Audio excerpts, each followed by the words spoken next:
Morning, everyone. Welcome to the September 18th, 2018 meeting of Henderson County Fiscal Court. We're glad you're with us this morning. We will begin, as we always do, with the prayer. And in place of Dr. Ron Osborne, I'd like to ask our unofficial chaplain of the Fiscal Court, Bruce Todd, to lead us in invocation. Please stand. Let's pray. Our Heavenly Father, once again, we thank you for the privilege and honor to come and gather today in your presence and realizing that you are in control and you have all this in your hands. And Lord, we want to first remember those in the East Coast, North Carolina, South Carolina, and that area is dealing with the hurricane, the floods, and the people that in the other states and our state has gone down to help. Lord, we ask their safety. Lord, we just ask that you would bless this time together, and we'd ask that you would, we know the wisdom we have comes from you, and we just ask that you would help us make decisions that's pleasing to you and to our constituents, and we just ask these things in your holy name. Amen. Amen. Please join me in the Pledge of Allegiance. I pledge allegiance to the flag of the United States of America and to the republic for which it stands, one nation, under God, indivisible, with liberty and justice for all. Thank you. I appreciate Magistrate Todd doing that. It's not easy to come up with relevant, comprehensive prayers, and he does a great job. Mr. Clerk, would you please call the roll? Magistrate Wilkerson. Here. Magistrate Todd. Here. Magistrate Alexander. Here. Magistrate Warren. Here. Magistrate Putman. Here. Gentlemen, you have before you the minutes of the September 3rd, 2018 Fiscal Court meeting, as well as the minutes of the September 12th special called meeting. After a period of review, I'll entertain a motion to approve those. So moved. Second. We have a motion and a second. Any other clarifications, additions, or corrections? Please call for a vote. Magistrate Putman. Aye. Magistrate Warren. Aye. Magistrate Alexander. Aye. Magistrate Wilkerson. Aye. Magistrate Todd. Thank you. First off, today we have Pete Conrad from the Henderson County Water District, and I'd like to call him to the podium to give us an update. And I assume, Pete, you're going to be talking a little bit about your plans for the coming year? Yes, sir. Yeah, the big one we've got is we've got a project that we're trying to work on right now. We're actually in the middle of putting together the funding package for it right now for a $2 million project. It's actually going to replace a couple things and add a couple parts. One is that we're looking at to replace one of our original 1960s pump stations over on 41A. Along with that, we're also looking to replace a portion of the water line on Highway 351, kind of where they straightened out the road there about 2 years ago.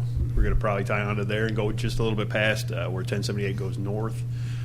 Over the years, most of our water lines are under roads and stuff like that. This one here is on the edge of being right on the edge of the road, so it's not necessarily conducive to working on and things like that. So we're going to try replacing that one. We're also looking at doing replacing some of that stuff in there that will upsize some of that, like on Elm Street and things like that, over onto Zion LaRue, sorry. Then we're also looking at doing a handful of other projects that will loop dead end lines, which is always an issue for us, where you've got two lines that kind of just come in and just stop. So we're going to try looping a couple different things and upgrading some lines. And that includes one that's about a 3.5 mile project. It's just a little under 3.5 miles between Ranch Road and Burbank over in Smith Mills.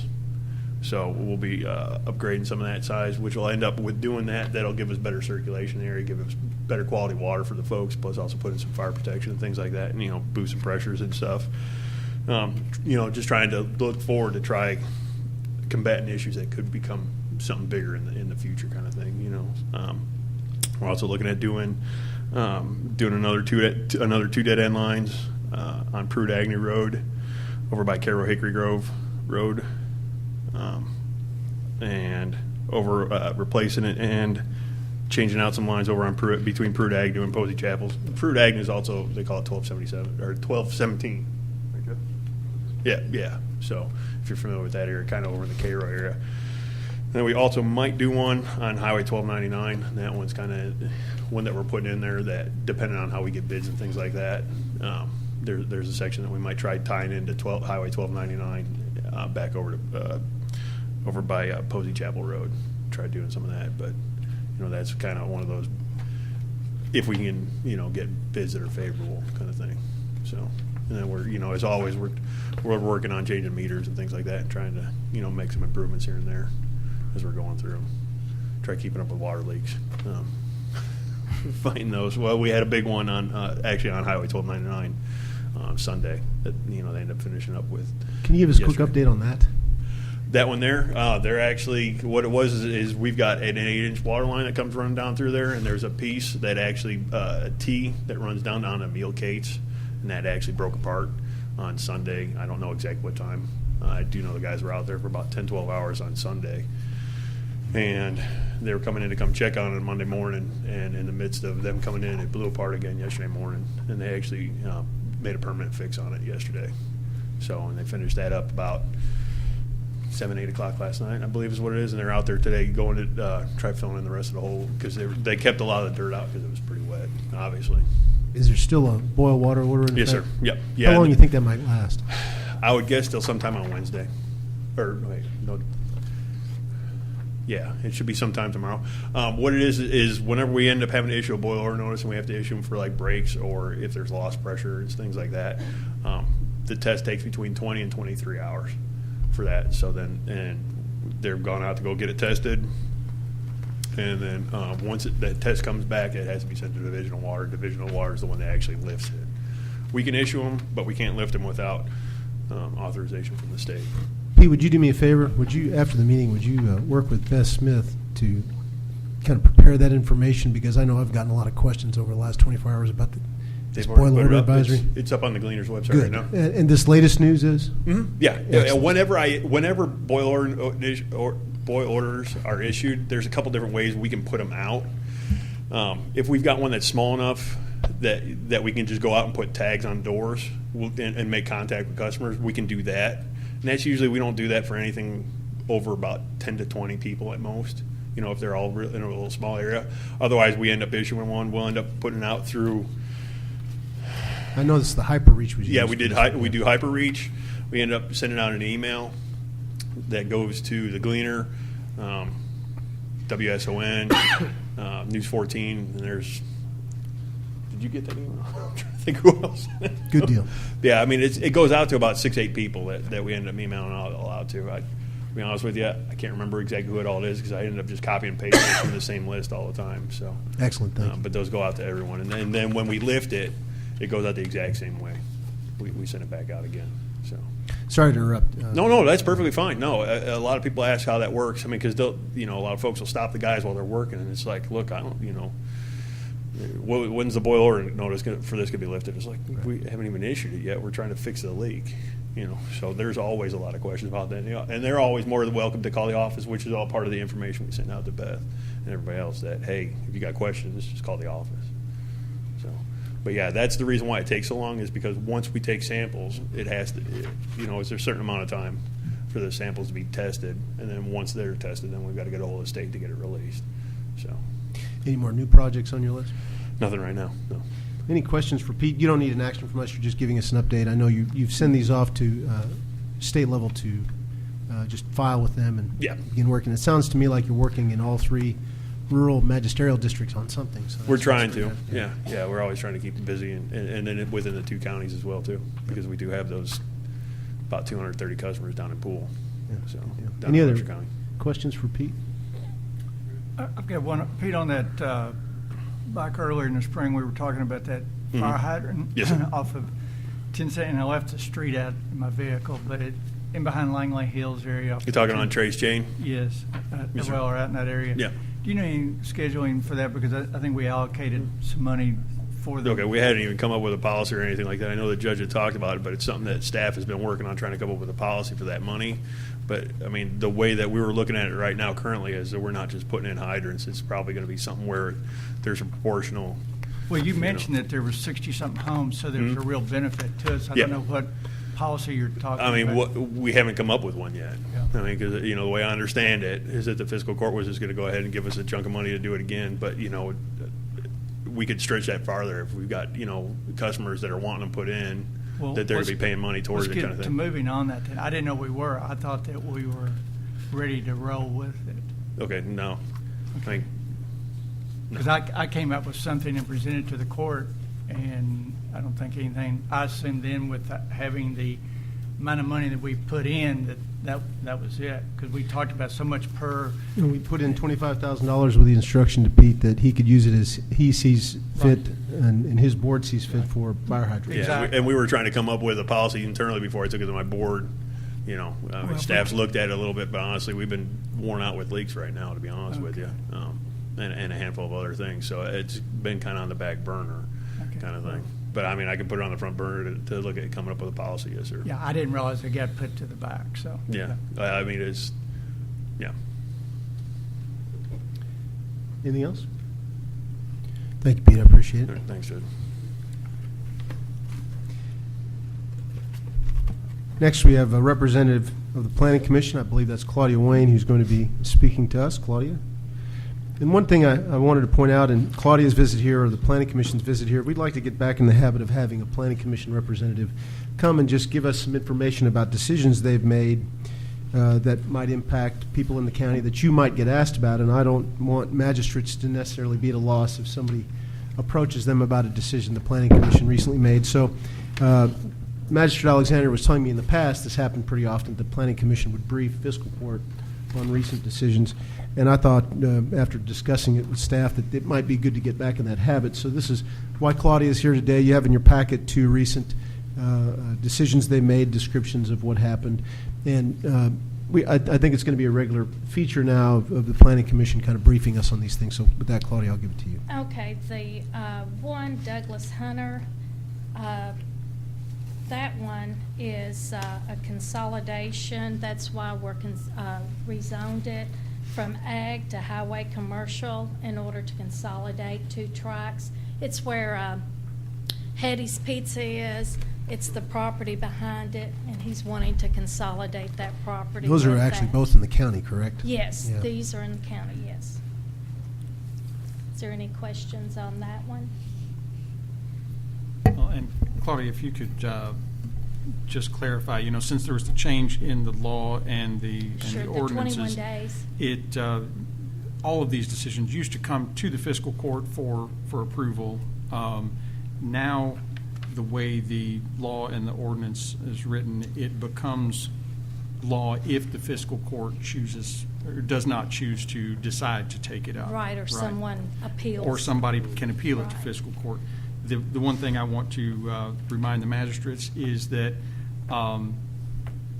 just as when we used to have hearings on these things, which under the new ordinance and law, it's going to be incredibly rare, any testimony that you take one way or another has to be in a full hearing setting.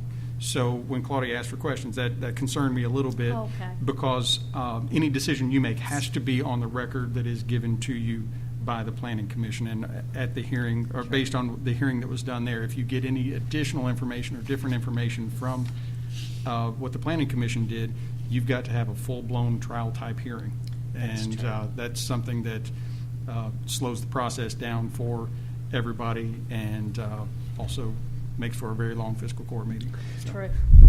The next one is rezoning from R1 to ag, and that's the same situation in order to consolidate 2 parcels, because he's wanting to build a barn on the parcel, and it was R1, and so we had to change that one, because it's like 4 point some acres, I think. Yeah. And so in order for him to do that, it had to be rezoned to ag. Did he say what he's going to put there, or just? Just a barn. Right.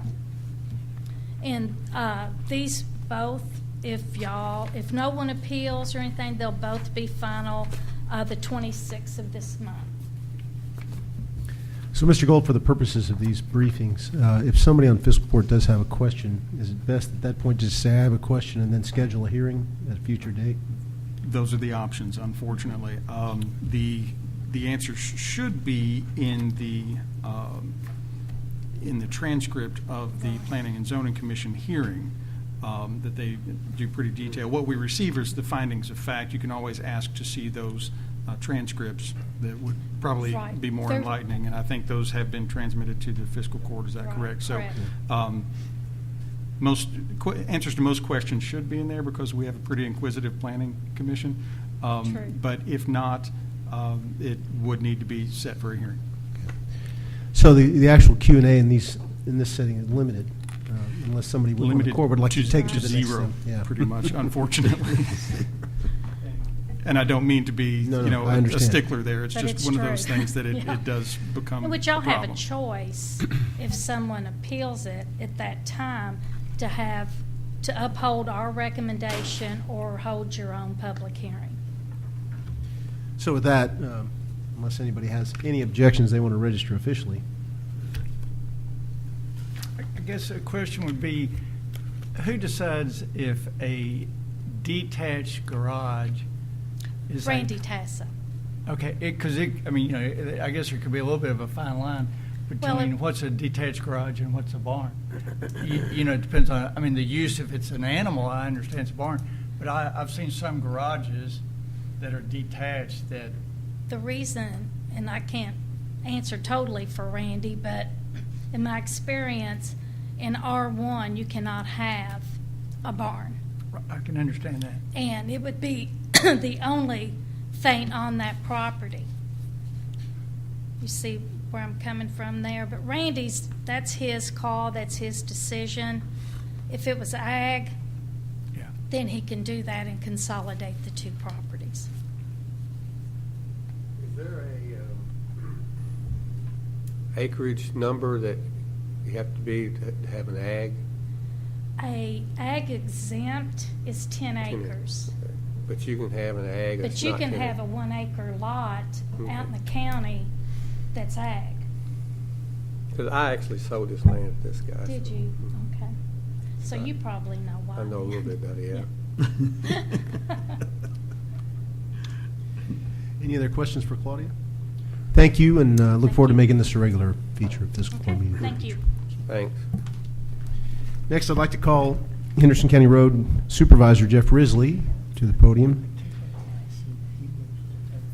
Give us an update on the Cairo Hickory Grove Road Bridge replacement request. Going to take some quotes, correct? Yes, just requesting permission to go out for quotes on these, on the Cairo Hickory Grove Road Bridge. It's a undersized bridge. It's also got skyr going on under it, so, and it's a bus route. So we'd like to, as soon as possible, be able to go out for this, for bids on this. See a quick brief there in your packet describing the project. If anybody has any further questions for Jeff, otherwise I'll entertain a motion to let him go out for bid. So moved. Have a motion and a second. Any other questions? Please call for a vote. Master Alexander. Aye. Master Warren. Aye. Master Putman. Aye. Master Wilkerson. Master Todd. Thank you, Jeff, and I know we'll see you again in a moment. Gentlemen, next on the list is a resolution that relates to the new law that we heard a lot about at the Local Issues Conference in Louisville a couple weeks ago. The General Assembly, some members of the General Assembly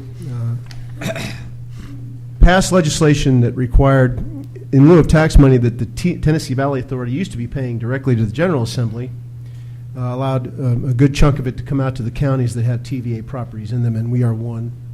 And they're going to be divvying up something like $2 million this year. And the first step for each county that is receiving those monies is to designate a local economic development agency or industrial development authority, whatever they want to call it, as the recipient of those funds. Those funds, approximately $50,000 for us this year, will not go through any of the fiscal courts. They go directly to the economic development organizations, and we can debate the practicality of that at a future date, I guess, or with our legislators. But that is how they passed it. So, again, the first step is identifying, each county must identify to DLG, the EDA that they're going to have the funds available to. And, of course, we budgeted and we recognize Kendall as our EDA representative.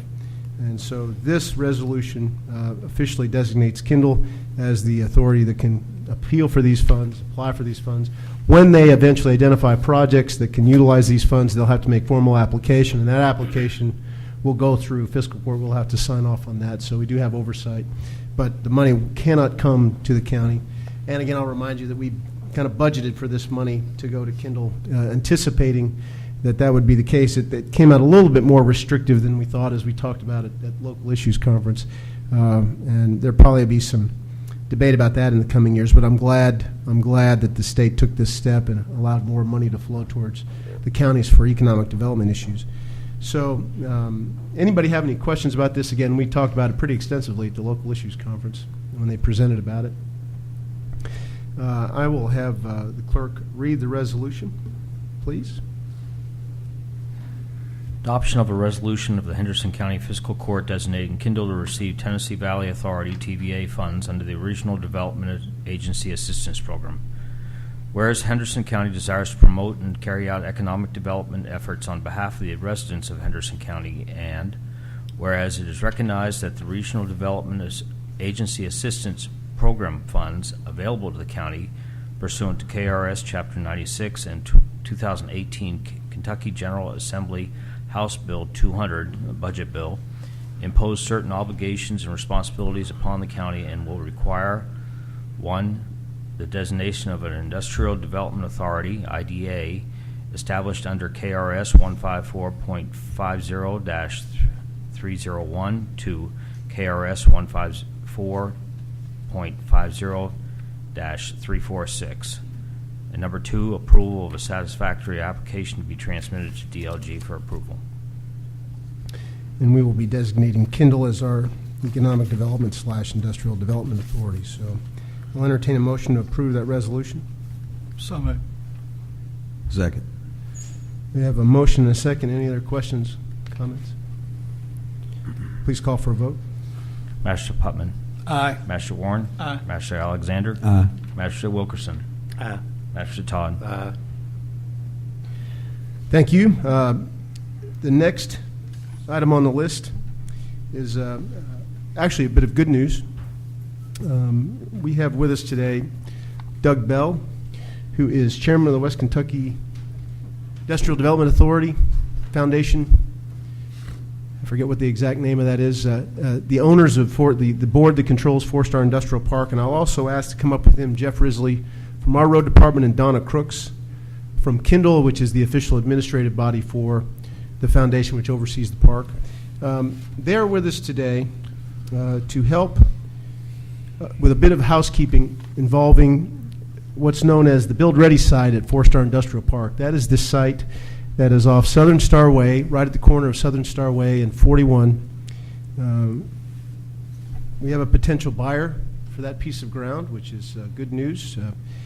And in preparing for that transaction, the surveyor that was employed, Denny Branson, noticed that a road that used to exist on this property decades ago called Roberts Road and does not exist on it today had never formally been discontinued as a county road. Again, you have in your packets a map showing 1938 where it was located. And it was basically located in the middle of the yellow square where the property that exists today is located, and it had never been officially discontinued. There you see it circled in that kind of odd-shaped map. But to make sure that the sale goes through as smoothly as possible, we've been asked by both Kindle and the board of 4-Star to clear up this bit of housekeeping and discontinue Roberts Road. And I want to, before I turn it over to Doug and Donna and Jeff, you have been through in the past many other exercises in either discontinuing maintenance on roads or just declaring roads closed, period, or eliminating them from the county list. I know that's a long, drawn-out process that involves viewers and recommendations to the court, but you don't always have to do that. If you look in your packets, you'll notice in the back behind the maps the KRS that involves the discontinuance of a road, and it begins there, 178.116, number 1. Any county road or road formerly maintained by the county or state shall be deemed discontinued, and possession shall revert to the owner or owners of the tract of land to which it originally belonged, unless at least one of the following conditions exists. A, a public need is served by the road. B, the road provides the necessary access for a private person. Or C, the road has been maintained and policed by the county or state within the last 3-year period. If none of those are true about a road, it can be deemed to be discontinued. And in this case, we're going to recommend that Roberts Road fits each of these and can be discontinued merely with a quick acknowledgement of this KRS in a vote.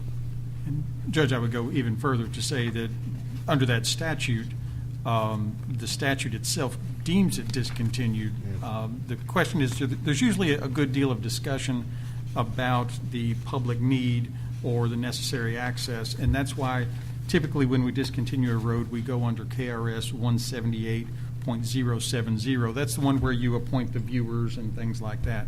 But in this situation, it's my understanding that West Kentucky Regional Industrial Development Authority Incorporated, the 4-Star Board, is the owner of the entirety of the land that encompasses this. So we have one owner, one point of ingress and egress, and something that it's been decades since anybody's actually traveled on. So that's what makes it pretty clear that KRS 178.116 applies, and as such, it's not been a county road for a long time. It's not been on our list. It's been discontinued.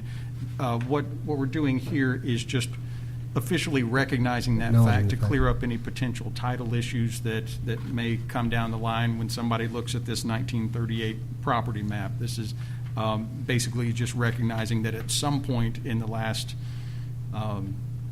80, 90 years or so, this road has gone fallow and no longer of use. So to begin this, I'd like Jeff to step to the mic and acknowledge that there is no public need served by what used to be Roberts Road. Is that correct? That's correct, sir. Does it exist in any physical fashion that you can determine? That's what I was going to ask. Can you physically see where it used to be a road, or? No, not on the Henderson County's Act. And if you look at the map that's in your packet, you might notice what looks like a road going up from Southern Starway up to the water tower. That was actually a little gravel road installed by Henderson Water Utility to access maintenance that tower. It's not the remnant of Roberts Road. It was installed after the park was built. So, Jeff, again, there is no physical evidence of Roberts Road left in this property, as you can see. No, Next, if I could have Doug Bell step to the mic. Got one other question. Is there any access road to access to that? I mean, off of another road? From the Henderson County side, no. Okay. And if the sale of this property goes through, the access road for the water tower will be moved. You see that little box is ingress, egress easement, so that'll be taken care of. Doug, as the representatives of the ownership group, do you have any need for what used to be Roberts Road, or are you fine with us discontinuing it? No, it's the wish of this body that we have it closed or discontinued. Yeah. Is there any use for this Zero. road whatsoever? Okay. Zero. And you've taken a look at it? Yes, several times. Can you tell that there used to be No. a road there? Okay. And Jeff, finally, has the county maintained this, what used to be Roberts Road, in any shape in the last 3 years? No, sir. Or in the last 3 decades? No, sir. Not I've been Okay. there 14 years. We've never done anything to it. Okay. So we've established that. Just wanted to make sure we went through the... Does this provide access to anyone's home or business? No, sir.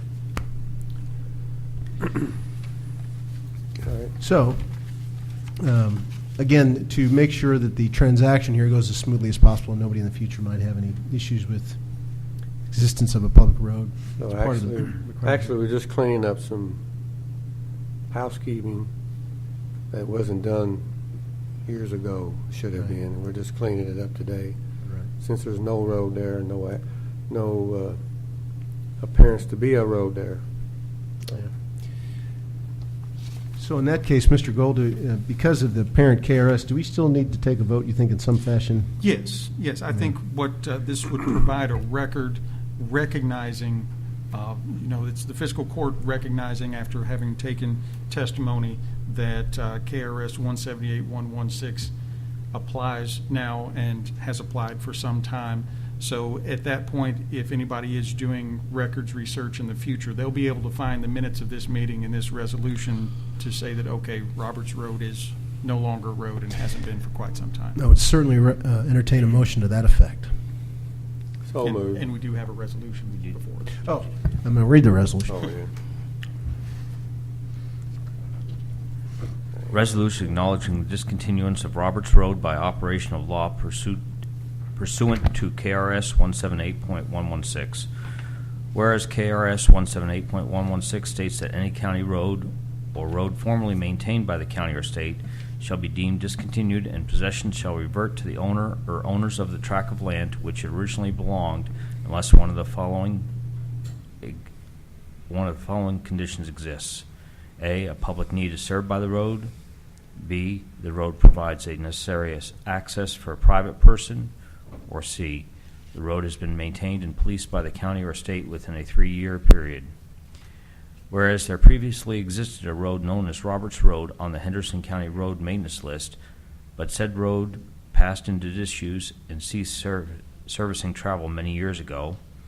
Whereas the West Kentucky Regional Industrial Development Authority Incorporated, a Kentucky nonprofit corporation, is the owner of the property in Henderson County, which wholly encompasses the entirety of the former Roberts Road. Whereas the West Kentucky Regional Industrial Development Authority Incorporated has requested that the Henderson County Fiscal Court formally recognize that Roberts Road has been discontinued by operation of law pursuant to KRS 178.116 in that no public need is served by the road provides no necessary access for a private person to any farm, tract of land, or dwelling, or to any portions of such farm, tract of land, or dwelling, and the road has not been policed by the county or state within a 3-year period, and whereas the Henderson Fiscal Court has received testimony verifying all necessary requirements of KRS 178.116 for the discontinuance of the road have existed for many years. Now, therefore, be it resolved by the Fiscal Court, County of Henderson, as follows. The Henderson County Fiscal Court hereby declares that former Roberts Road, as depicted in the attached 1938 map, serves no public need, provides no necessary access for a private person to any farm, tract of land, or dwelling, or to any portions of such farm, tract of land, or dwelling, and the road has not been policed or by the county or state within a 3-year period of time. The Henderson Fiscal Court hereby deems and declares the entirety of the portion of Roberts Road, which is situated in Henderson County, a road formerly maintained by the county, has been discontinued by operation of law pursuant to KRS 178.116. And I'll take a motion on that resolution. So moved. Second. We have a motion and a second. Any other questions of any of our guests? Thank you for your patience.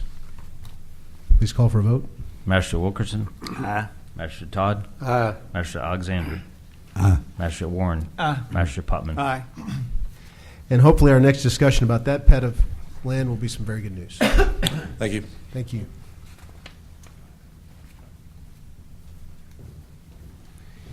Gentlemen, next in your packets is a list of surplus items from various departments that we would like to declare surplus so we can sell it.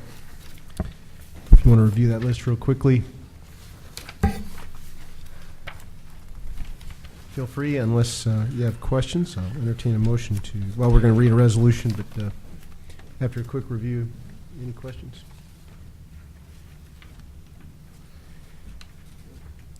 And is it acceptable to just read the summary sentence at the top? Pretty perfunctory. Yes, Judge, this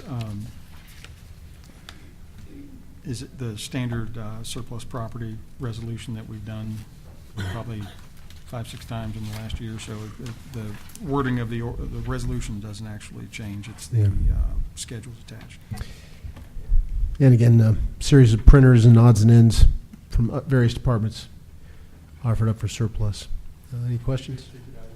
The big ticket items, the Chevrolet van. Chevrolet van. From Yeah. the jail. Compressor spud jail. Anybody in the audience in the market for a van? We'll be auctioning it off. Any questions? And if you don't mind, I'll just have the clerk read the summary. A resolution declaring certain county property to be surplus and providing for the disposition thereof. Call for a motion. So move. Have a motion and a second. Any other questions, comments? Please call for a vote. Master Wilkerson? Aye. Master Todd? Aye. Master Alexander? Aye. Master Warren? Master Putman? Aye. Thank you. Next, I'd like to call up Jailer Amy Brady, podium. Hopefully reaching the conclusion of a fairly long process. As you recall, earlier this year, Jailer Brady had expressed interest in acquiring 2 parcels across Borax Drive from the jail. Initially, we had some discussion and there were some questions about the value of those versus what the plans were, and we had some back and forth over a couple meetings. And then a very interesting proposition came Jailer Brady's way about not only being able to acquire a small parcel for potential future growth of the jail, but also in the larger parcel, a new office for the local division of the Office of Probation and Parole.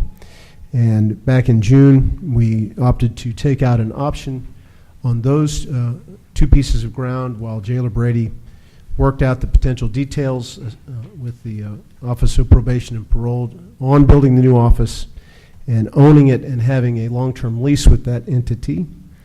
And that option comes up September 23rd, I believe, so it's just around the corner. So it's time to make a decision, and I'm happy to report that Jailer Brady has provided in your packet some details about both the costs and revenues associated with these projects. And I'd like to, at this point, turn it over to her to give us an update on the very latest here. Good morning. Good morning. If the purchase of the property goes through, we're looking to use inmate labor that was provided by the state with our pilot program for substance abuse. They were sending us inmates that have to work during the day, and in the evenings they'll go to their substance abuse treatment programs. And with that labor, they will be constructing the building. It will be have oversight by the state, and it will be the first one in the state of Kentucky that was built with inmate labor. The land and the projected building cost, and with the income from SAP and the lease, it looks like it would be paid off totally within 2 years.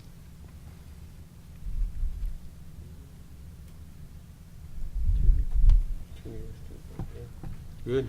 So, to reiterate, projected cost for acquisition of the 2 pieces of ground and the building the building, approximately $470,000, is that correct? That's for the one piece of ground in the building. 1 piece of ground. And then $60,000 for the other piece of ground, correct? $55,000 for the second piece, and that will be paid by the commissary profit account because that's used for community service. Right. The potential revenue, not counting some of the expenses that may go in housing the new set of 40-plus substance abuse program inmates, the SAP program she referred to, $588,000, but there'd be some expense. But as she mentioned, if both those estimates hold true, approximately a $48,000 a year lease agreement with probation and parole, which you have been assured is the minimum they will pay, along with the potential revenue from these added SAP program inmates, makes the potential recoup of the entirety of the cost of the project within just a couple of years. And that's a conservative estimate. It could be better than that.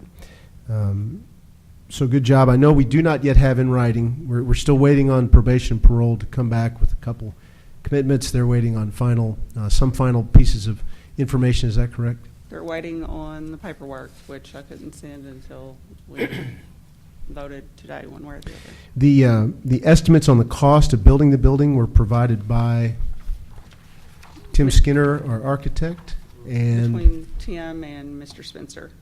and tell us about Ron Spencer. He was the person from the high school that Vocational taught department. the skills, and they did the house, the duplex construction and some other buildings. Experienced builder, Yeah. experienced Oh, framer. And did a lot of framing work as a private sector person on a lot of homes and things, so yeah. Well-respected gentleman. He's So not only did he help estimate the cost of the materials, but he is also going to be acting as your project manager, is that yes, correct? between he and Colonel Hendricks. Ron Hendricks has done a good job helping oversee the construction of the kitchen addition, and I'm sure we'll be bird dogging this new project when it starts. So we have a qualified project manager, as well as the services of one of the best architects in town, and oversight from jail staff who are experienced in this. We have SAP program inmates who are being transferred in who have the skills to help build this building. It looks like we have revenue streams that will cover the project even quicker than we had imagined. So it looks like it has fallen into place. We are still we're relying on your expertise here to make sure that probation and parole does follow through. But as far as you know, we're the only bidders for this project, right? We're the only ones lined up to provide it. I actually talked to them this morning. They're just waiting on the paperwork. So. Good deal. A couple things I want to emphasize, and I hope I don't try to speak for the court, but I think everybody would agree the court is placing great trust in Jailer Brady's expertise in this regard, and I urge you to oversee this as closely as possible to make sure it is successful, and I'm sure you will. I also want to emphasize, because of these revenue streams that have been identified, local taxpayers will not see any added expense due to this project. The smaller parcel, as you mentioned, is being paid for out of commissary funds.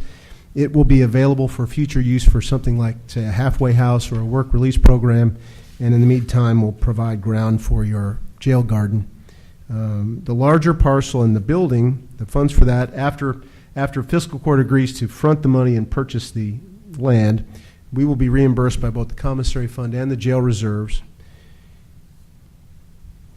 And the larger parcel and building will be paid for out of your reserves, and the money will be recouped by these combination of revenues, hopefully within 2 years. And after that, the profit from these revenues will go to the jail and help keep the jail in the black, viable, and operating on its own independently financially, which is a blessing for our county. We were talking earlier about the number of counties who must pay large amounts for the continued operation of the jail. So as has been mentioned before here in the court, anything that provides more revenue in a long-term fashion for the jail is a good thing. So is anything I just said incorrect? Anything I missed? Oh, sorry. Any other, I'll take any comments or recommendations from the jail committee at this time. I know you've been briefed on this information. Anything you want to add or say? I think it's a great move forward, and I really never could figure out why it's taking this long. I mean, it was a win-win situation. If you'd have got a private individual on this thing, they'd have jumped on it like crazy. I mean, I think we just need to get it moving on and build the building. Yeah, I just appreciate Amy, her work towards this, and she's if I visit several jails across the county, and I'm telling you, if you hadn't looked at other jails, you'd be surprised how our jail's clean. I mean, there's other jails need to be painting, and there's yelling and hollering, and I mean, our jail has a lot of respect across the state, and that's why one reason why we got chosen for that also. So For the SAP program. Yeah, for the you SAP mentioned, yeah. program. We had a meeting of the Finance Committee yesterday, and Amy presented these numbers to them. Gentlemen, either of you want to add to this conversation at all? Yeah, I said yesterday that there's just not a negative to this at all. And Carter, if you as a private individual and you run across this deal, I'd have where took you this could, deal in a heartbeat. in 2 years, you're making money, then Amy, I'm guessing that we're looking past that 2 years with that SAP program, and that's almost $600,000 a year. So you clear the debt, you're making money, probably in the second year. And just going forward, it's just an awesome opportunity. You've done a great job, Amy. Appreciate it very much. And agree. I think the property is something we needed even for potential growth of other things, such as I think it's Madison County that's doing something more with vocational training, and I could see us. So I think it's a smart move, and the project itself, even if you took the SAP out, would probably pay for itself in 10 years, at the most. With the SAP, 2 years, and that's just fast.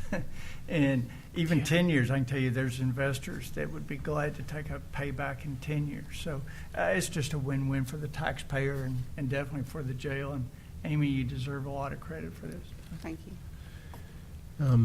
I'd like to Charles? also comment that you've done an excellent job, and with your expertise, you've allowed this county to come into another stream of revenue for that jail, because you never know, as you well know, when something's going to change or when they're going to pass a law that you can't get inmates, or they're going to make something happen or start a private prison. You never know when that's going to happen. So anytime you can get a good stream of income coming for that jail to help keep the taxpayers from having to foot the bill, you've done a great job. And your connections have really helped. Thank you. Thanks. And obviously, it also provides a better facility for probation and parole, and again, it's win-win. We're going to also ask that keep us posted on the ongoing finishing details as we get close to probation and parole making its final arrangements with us. And the next step for us, though, is to approve a resolution exercising the option. And again, this will, when we eventually purchase the property, it will first be purchased with general fund monies, and we will be refunded through both the commissary account and the reserves of the jail. So the general fund will be made whole pretty quickly, and we'll be moving on to finish the project and create revenues so Amy can replace that money in her own accounts. And Judge, I will add that the title searcher did have some concerns with the setback on that property. The owners, the Danheisers, have re-recorded some things, a new plat with the Planning Commission, and that solves that setback issue. So as far as from a legal standpoint, everything's good to go. Thank you. And before we have the clerk read the resolution, I want to once again say local taxpayers will not be encumbered for any additional tax money because of this. And I appreciate that, and also appreciate that the jail will have a new revenue stream. So, with that, I'd like to have the clerk read the resolution, please. Resolution authorizing county judge executive to exercise option to purchase real estate for the Henderson Detention Center. Whereas the Henderson County Jailer is desirous of obtaining two separate lots consisting of 1.38 acres and 2.2705 acres within the vicinity of Henderson County Detention Center, and whereas the jail has recommended the purchase of the property is necessary for future expansion needs of the detention center and to accommodate a new building for the local office of the Kentucky Division of Probation and Parole, whereas the Henderson County Fiscal Court purchased a 90-day option to purchase the real estate for the sum of $20,000, which expires September 23rd, 2018, and whereas the Henderson County Fiscal Court approves the recommendation of the Henderson County Jailer that the option for the purchase of real estate be exercised and that the property now be purchased by the county. Now, therefore, be it resolved as follows: that the Henderson County Fiscal Court hereby authorizes and directs Judge Executive Brett Schneider to take all necessary steps to exercise option for the purchase of real estate entered into by this fiscal court on or about June 25th, 2018, regarding and purchase of Lot 3B of Lots 3A and 3B, Section 2, Danland Industrial Development, and Lot 1 of Section 1, Danland Industrial Development, and to execute any and all other necessary and appropriate documents required to effectuate the purchase thereof. Entertain a motion to approve that resolution. So move. Second. We have a motion and a second. Before we vote, a reminder, too, that the $20,000 that we use to purchase the option will be applied towards the final purchase price, so be even less in this fiscal year that we're responsible for. So with that, Please take a vote. Master Wilkerson. Aye. Master Todd. Aye. Master Alexander. Aye. Master Warren. Aye. Master Putman. Aye. Thank you very much, Amy. Thank you, gentlemen. Thank you. Good I'd luck. like to thank you all for your support and your assistance with everything. I really appreciate it. You're welcome. Thank you. Next, Angie Hagedorn to give us an update on animal control.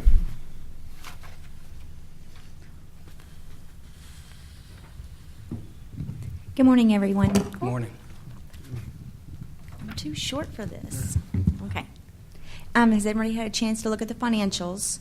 I did want to say that we had 3 payrolls in August, so that hit me pretty good. Plus, we had our insurance that was also due in August, so you will see a turnaround in September. Yeah, because I noticed expenses were 30,000 Yes. as opposed to the 19. So. Yes.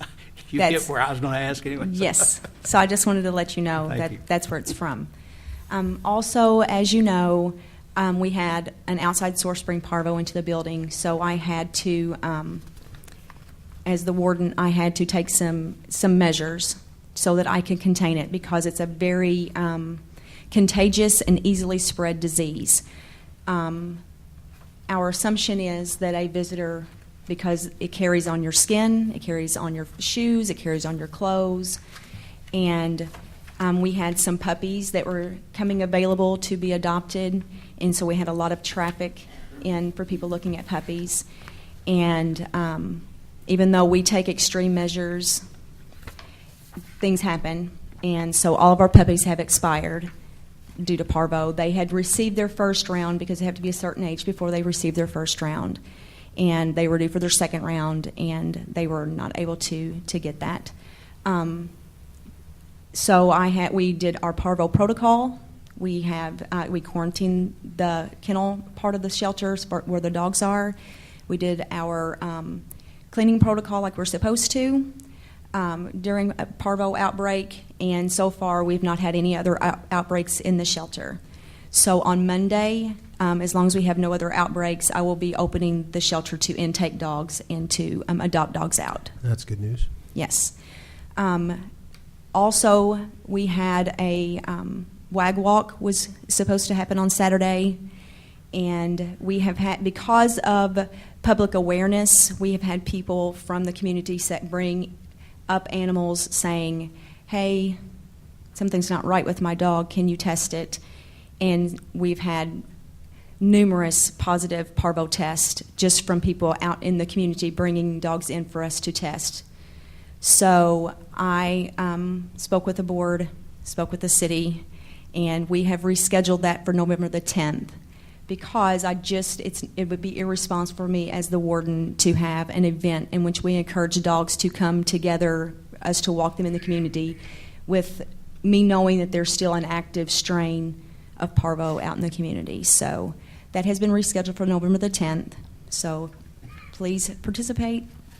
Feel free to bring your dogs. They will walk. If you don't have a dog, we will have plenty that you can walk. Other than that, we're good to go. So as of Monday, and I will make sure that keep the public aware, but as of Monday, we will be back open to take intakes. We have taken emergency cases, just so people understand. I do have outside kennels, and I have a very small quarantine area at the shelter. So we have taken some emergency cases, such as dog bites, whenever there wasn't an owner that could properly contain that dog, because dogs have to be quarantined for 10 days after a bite. So we have been open for emergency cases. I just did not want, because it can carry on the dog's fur, on the dog's paws, and for us to go pick up a dog, bring it into the shelter, and it somehow get active parvo on it and go take it back out in the community. I just could not take that risk. So I did want to let the public know that we have been doing emergency cases. Does parvo present any risk to human beings? No, it does not. But it can be spread by human beings. That's where the concern is also, because that is our assumption, is how it entered our building, is because someone had someone had a dog that expired from parvo, and they did not realize it was so contagious, and they came in to visit to get a new dog, and it spread. Unfortunate. Yes. So please if you have a dog, please keep it updated on its shots. If you have a puppy, it needs at least 3, I would say maybe 4 rounds parvo, to their booster shots, to make sure that they are covered, and they need to get that every year, just like with their rabies. They need to continue going to the vet. And if you feel like that you have a dog that may have parvo, call the shelter. We're very fortunate people have called the shelter before they brought them up. We will meet you at the car. We don't want you to walk out in the parking lot. Katie is tired of bleaching the parking lot because we have bleached the parking lot. We have because bleach is the only household cleaner that will kill it. So we do have a rescue cleaner that we use inside the shelter that will also clean it. But for our parking lot, for our grassy areas, for all of our outside kennels, for all of that, we have bleach, bleach, bleach. So if anybody has any extra bleach, I could take that too. And we have to bleach. We always use bleach in our laundry. When we do laundry, we do 10 to 12 loads a day. But we have to use extra bleach in there just to make sure that we have killed everything. We have a question from Sheriff Brady. We get personnel going in and out of homes on the properties all the time. Briefly, what are some of the signs that they should look for an animal where they go in? Can I repeat the question for the record here? Sheriff Brady asked what signs people who go in and out of homes, like sheriff's deputies, might look for to indicate a potential problem with parvo. Did I characterize that correctly? If a dog is lethargic, especially if you're looking at a younger dog, if the dog is lethargic, if it looks like it's not eating, if it has food and water available and it's not eating or drinking, if it looks like it's, even with older dogs, because you don't know if they have received all of their shots.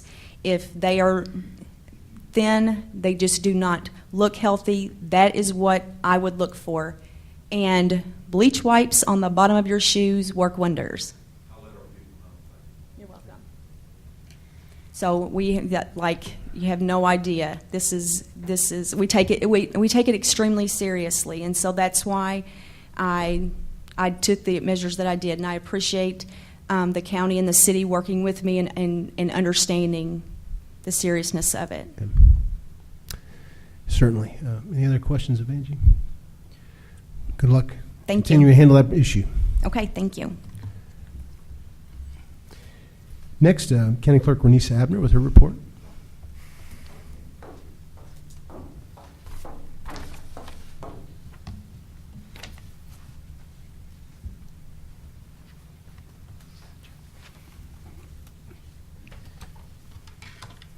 I like when I go up to her. The mic is just right for me, too.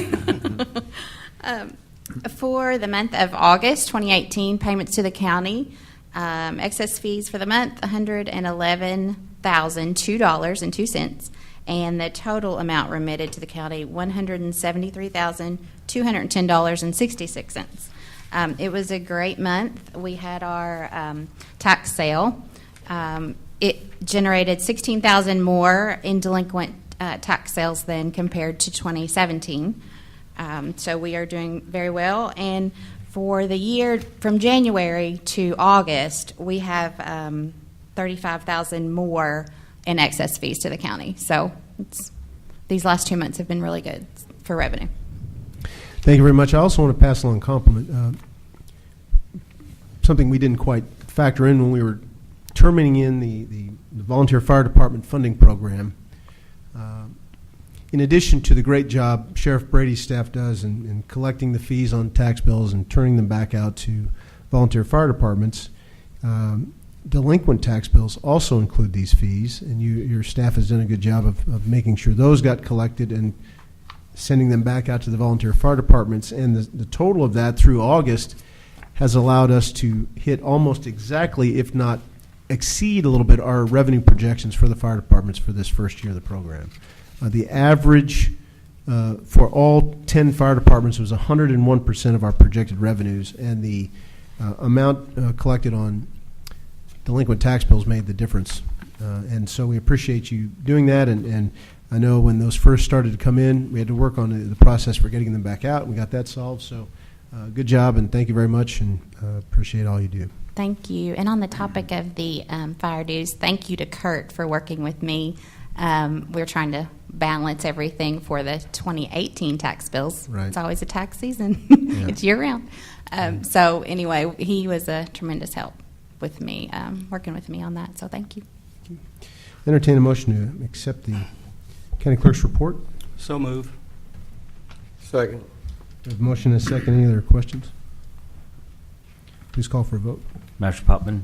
Aye. Master Warren. Aye. Master Alexander. Aye. Master Wilkerson. Aye. Master Todd. Aye.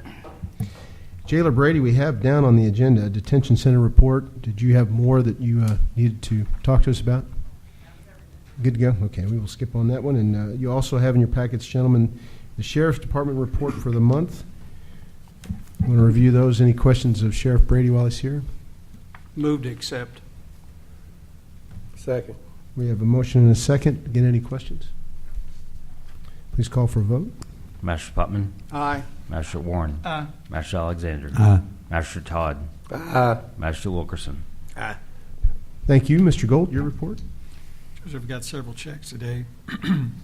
First one is a supplement to Assistant County Attorney's salary from the City of Henderson, $458.33. Dental life insurance, $380.36. Health, dental, and life insurance, health insurance, $8,927. That was a hard check to write. That was big. An easier check to write was an interest check in the amount of 96 cents. And $35.10, bringing today's total to $9,801.75, and the fiscal year present to date, $40,225.91. It's good to know that 96 cents puts you over the top. It would be 40,224 otherwise. Exactly. Move to accept. Motion to accept the county attorney's payments. Second. We have a second. Any other questions of Steve? Please call for a vote. Master Putman. Aye. Master Warren. Aye. Master Alexander. Aye. Master Wilkerson. Aye. Master Todd. Aye. Thank you. At this time, I'd like to call Treasurer Brenda Ryder up. She has our claims for the month.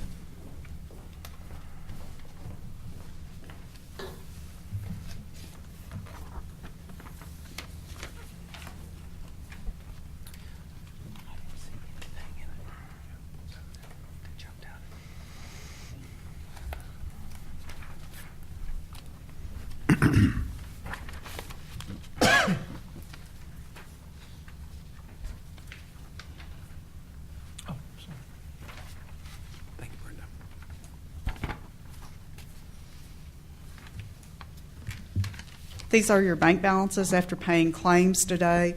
Your day-to-day expense line item should be at approximately 25%. And I have two additional claims to add. In the general fund, to Ron's Automotive in the amount of $1,654.79. This is to come from the Sheriff's Vehicle Repair line item for miscellaneous vehicle repairs. The second from the LGEA fund to the Cairo Volunteer Fire Department in the amount of $6,719.97. This is for the reimbursement of the insurance premium. I move to pay the claims. Second. We have a motion and a second. Before we go for a vote, I'll notice that we're off to a good start, both expense-wise and revenue-wise. Overall, as a county, we're at 16.7% of expenses. Remind me what you said our expenses should be. Approximately 25% for this month. So thanks again to all the department heads and all the departments who are helping us hold the line on expenses. And it's good to get off to a good start. Any other comments or questions about claims or general fund I today? do just happen to have one. And if on business under the LGEA, first two items under solid waste and Kentucky Pride grant, but yet the vendor, is that where they recycle like computers or? Okay. The expense to business equipment, the $12,000 is for a shredder. Oh. It's part of a new program they've offered. And the 4,000 is for a CD destroyer type. Those are both, that incorporates one program that she is, a new program. And paid for with grant money. Yes, it is part of the new, or this year's Kentucky Pride Grant.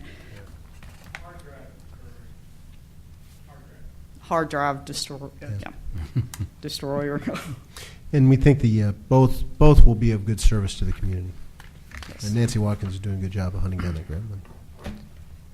Okay, we have a motion and a second. Any other questions?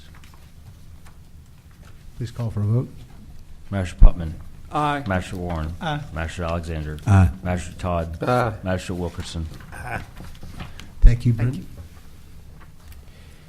At this time, if anybody from the audience would like to approach the podium and say anything for the good of the county, please feel free. Sheriff Brady.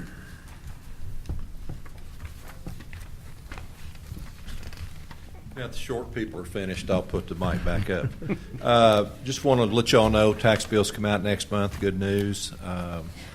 It's our annual way of doing business. And I think our community gets a lot of bang for their buck, and I think we all watch our dollars as close as we can as we spend it. So it's part of doing business is tax bills. Also, Friday is Keith Berry's last day. He's having a retirement reception tonight at Fire Dome at 6. And then Thursday afternoon, if any of you can stop by the office, we're having cake and punch Thursday afternoon for him. 27 years, I think, of service to the county. And he's done a great job for us. So appreciate you guys, what you all do. Thank you, Sheriff. Anybody else for the good of the county? Mr. Risley? Seems like I've been up here quite a bit today. Just wanted to let y'all know some things that's been going on, some in-kind services we've been doing.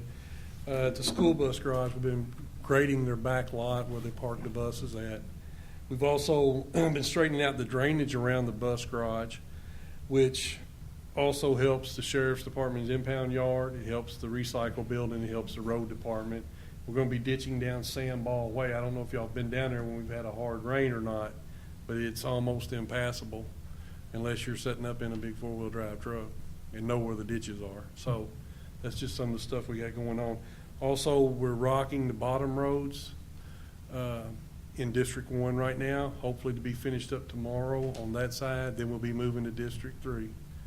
So that's what I've got for you. The recent rise in river levels has not helped, right? No, sir. We've got to go. Hopefully, if it drops a little bit more, I can drive down Horseshoe Bend or Old Henderson Evansville Road, check it, see if we've got any damage on it. We already had that one fixed up. So, and I know it did cross. You can't cross down there. Huh? You wouldn't want to cross that after below Blacktop in Aussie. In Aussie, yeah. At 35 feet, I think is what it I just went down there the other day and I saw a guy go across it, and he made it, but you wouldn't want. I don't think county's allowed to go across water-covered roads, correct? No. That's it's why no I need use, to go. no use going down there today. Yeah, to check Old Henderson Evansville to see, because that's at 29 when it crosses down there. Yeah, but it was, let's see, yesterday, or day before yesterday, it was probably this deep going across. That's about what that guy went through. Right.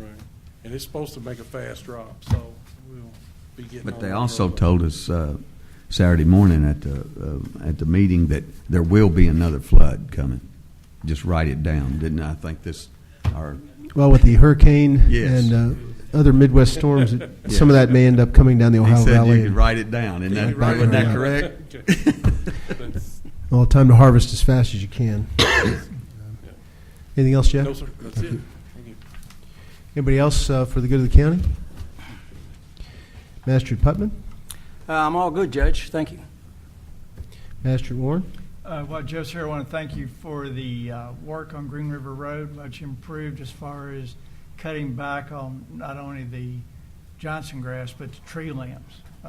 Much better. Want to encourage people to go out to the Cindy Watkins Park with the Cindy Watkins Extended Song Fest. The Encore, yeah. Encore. Particularly, it's really a nice park as far as just using it. And I'm glad to see more people are finding a use for it. But I mean, between the walking paths, the fishing, the airplane program, just multiple opportunities to use that park. So, but Jeff, thank you again. Master Alexander? Not at this time. I'm good. Magistrate Wilkerson? Everything's good, thank you. Magistrate Todd? Same here. I'm good, Judge. Thank you. Dang, you guys are. Mr. Goldie? Everybody's tired. Everybody just wants to leave. All is good at the county attorney's office, Judge. Thank you again. I do want to say thanks again for the road department. We are going to be, trying to help as much as we can with harvest, doing everything we can to accommodate farmers, even as we deal with river levels. We work on that constantly. We are catching up with mowing. I think we had a couple pieces down again, got those fixed, back out there. I appreciate that. Am looking forward to seeing the completion of this project with probation and parole office. Look forward to seeing the final deals done as we get it completed, and I know we're going to be busily trying to close this arrangement here in the next couple of weeks. So looking forward to seeing if we can't get that under roof by spring or late winter, something like that. Before the weather sets in, we hope to have it under roof, and so best of luck with that. After that, a lot accomplished today in this meeting. Very interesting. A lot of stuff going on. So always enjoy these. With that, I'll entertain a motion to adjourn. So We have a motion and a second. All those in favor can leave.